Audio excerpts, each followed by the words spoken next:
welcome to Bruery Society Beers, episode number 26 of Brutal Battle. And I learned my lesson from episode 25 that when you have a beer that has that kind of foil wrapping, or whatever it is, kind of plastic wrapping around it on the top, maybe try opening it under the table. So I'm going to do that with this first beer that has that on it, because it was a little too loud above the table. Hopefully that helps out. But the first beer that we're going to do for this episode is a Hoarders Cuvee. It's the 2023 Hoarders Cuvee, which I've heard is very good.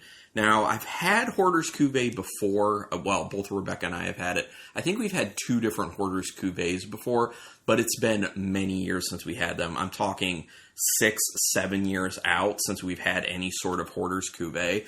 So this will be very exciting. It is a blended barrel-aged Imperial Stout and barrel-aged barley wine ale. It is 18.5%, so a big one, as you would assume. And it's in a 375 milliliter bottle. This is actually done in a few different barrels, I think, bourbon and cognac, from what I understand. And then it's got that barley wine. It's one of them's done, the Imperial Stout's done in, I think, the cognac barrel, and the barley wine is done, I think, in the bourbon barrel. So we'll see how those are. I actually have never, I'm pretty sure I've never had any barrel-aged beer that was done in cognac barrels. So that'll be a very interesting experience for me. Oh my gosh, this is not cooperating, unfortunately.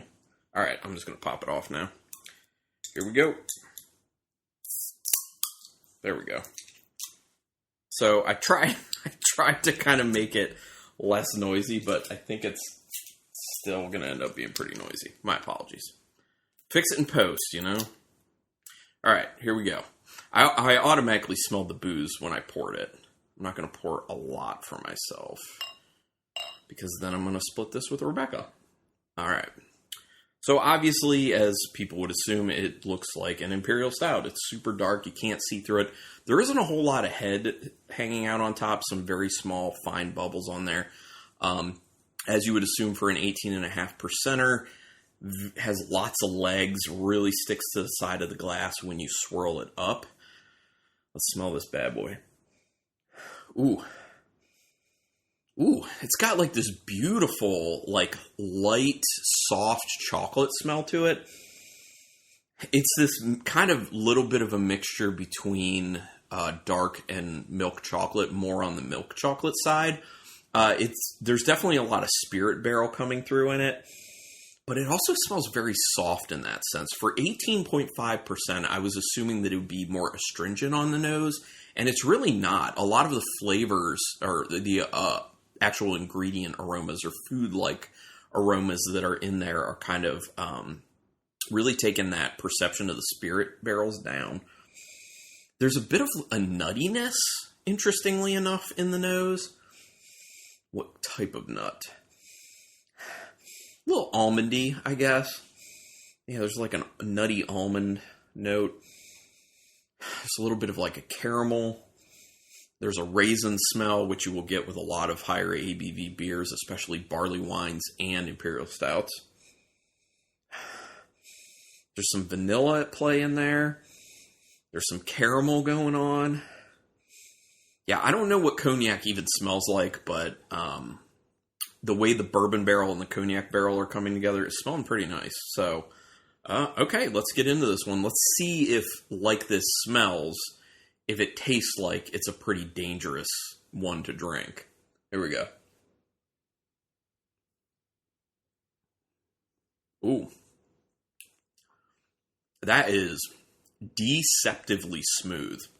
It is so smooth on the mouthfeel. Like I said, much with the aroma, the flavor is also hiding that astringency. It's hiding the alcohol level. You would not taste this and think 18.5. You'd think probably somewhere around 12, maybe 13, somewhere in there. But to not taste like it's 18.5, pretty big achievement in my opinion. It's really nicely chocolatey. Yeah, it's got that really nice chocolatiness, that nuttiness I was talking about is coming through. like almond, like I was saying. There's a decent vanilla. There's a really nice caramel note in there. The raisin is coming through pretty significantly, but it's also being balanced out by a lot of the other flavors at play. There's a slight ashiness to it, which I'm fine with. But you are also tasting the actual spirits themselves. Not in a bad way, not like they're sticking out too much or being too astringent, like I said. This is really good, and as you continue to sip it, those chocolate flavors become boosted even further, so it's like this vanilla-y, caramel-y milk chocolate. I don't even feel like there's much of any dark chocolate showing up in it, like there was in the aroma. It's kind of mainly just milk chocolate in the flavor, but this one's really good. People were right. This is a very nice Hoarders Cuvee, and I'll be very excited to sip on this with Rebecca. So the second beer is going to have a hard time beating this one, but we'll see if that happens. So on to beer number 2. But first, I actually need to read the back of the Hoarders Cuvee bottle, which I forgot. It says, "For beer and glory, the stakes were high, the beer was plentiful, and the competitive spirit was strong at our Hoarders Cuvee blending competition." That sentence didn't make sense. Team Sink Cuvee crafted the winning blend, equal parts cognac barrel-aged and brandy barrel-aged Black Tuesday, with bourbon barrel-aged Three Chiefs barley wine ale. We hope you enjoy this incredibly complex, beautifully balanced blend as much as we do. Yes, very tasty. All right, so now moving on to the second beer. This one is in a 750 milliliter bottle. I believe this one has been in the bottle for about 2 years. I think this is a 2021 vintage. This one's by the Bruery Tiru, so it should be sour. This is The Last Word, and this sounds very interesting. Gin and chartreuse barrel-aged rye ale, brewed with spices and cherries, lime zest, and almonds added. And this is a 9% beer, so below 10%, not common for the brewery. Although Bruery Tiru, usually does kind of lower. Pour myself a little bit of this. Ooh, there's a lot of carbonation there. A lot of carbonation. Don't love to see that, but we'll see where this takes it. It's very orange. Very, very orange. Can't really see through it too much. There's, cloudiness from all the adjuncts that are in this beer, but there's so much freaking head on this. And it's just like thick. It's like thick and soft looking head to it.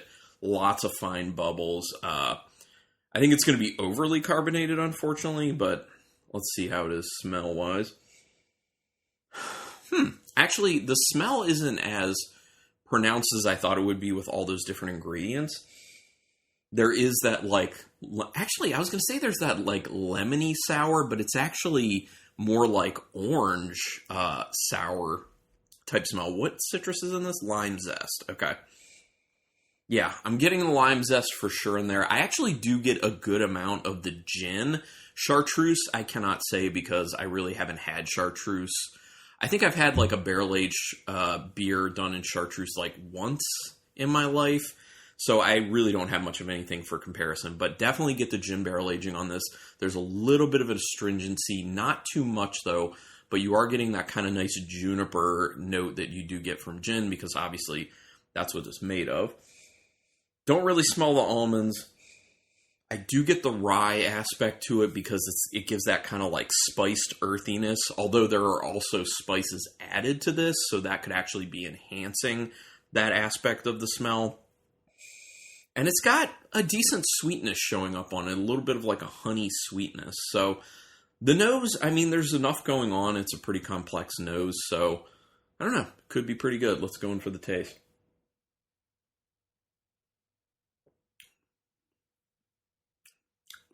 I can taste those cherries. I definitely taste those cherries. It's like lemon, lime. Actually, it's probably just more it's the lemon because of the regular base sour of the beer. So lemon, lime, cherry. I'm definitely tasting the juniper gin flavor. Again, no idea what the chartreuse is doing.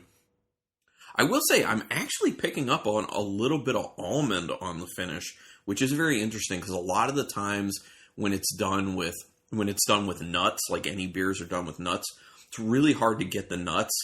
Usually it just gives it kind of like a little bit of like a meatiness in the viscosity.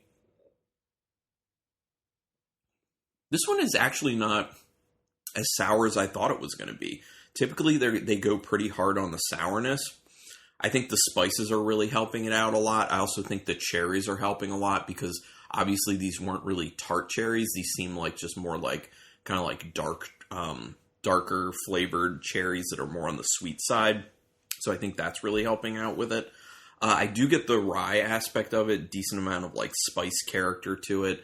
Again, there are actual spices added to it as well, so that may be enhancing that. But you can definitely tell it's barrel aged, but it's not. It's actually not coming off as astringent. This is a lot more delicate of a flavor than I thought it was going to be. So pretty surprised by this one. It's not better than the Hoarders Cuvee. Like it's far from the Hoarders Cuvee because that one's really good. But this is pretty good, especially for what I was expecting going into it. So. Take one more. Yeah, this is pretty nice. I like it. All right, let's read the back.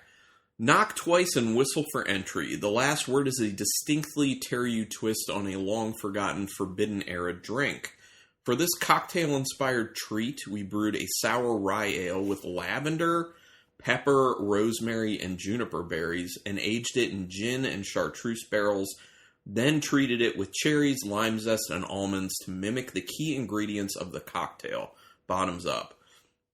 Glad I don't really perceive the lavender in there because I really do not like lavender. Interesting that they had pepper and rosemary in there. I mean, it's coming together quite well, but this is a good one. So obviously, that's going to be my number 2. The last word is my number 2 because the winner is the Hoarders Cuvee, which again was the blended barrel-aged Imperial Stout and barrel-aged barley wine ale. It just sucks that that's 18.5%, although it wasn't a 375 milliliter. I would be interested in having more of that at some point. But anyway, thank you everyone for listening to these episodes. Really appreciate it. If you want to reach out to us, you can email us, brutalbattlepodcast@gmail.com for whatever reason. You can help us out by rating and reviewing us through whatever podcatcher you use to listen. iTunes or Apple Podcasts, I think it's just called now, is the one that probably helps us the most with visibility. Also, word of mouth is great just to let people know about the podcast because we are on, Apple Podcasts, I think whatever Google has going on, Stitcher, if that's even still around, although I hear that might not be around anymore, and definitely Spotify and Anchor. So you can check out and stuff places I don't even know that we're on. We do have Instagram. It is Brutal Battle Podcast. We're also on Untapped. I am Carlton Malibu, all one word, spelled as it sound. And Rebecca is Ruby Reb. You're just Ruby Reb? 62.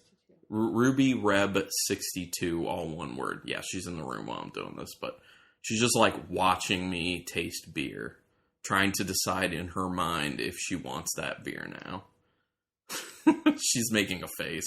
Like she doesn't want it. It's hard to sell her on sours, I gotta say, especially the Bruery sours because a lot of times they are pretty sour. Although I will say this one, not so much. But anyway, thank you everyone for listening to this. Really do appreciate it. And until next time, keep it brutal.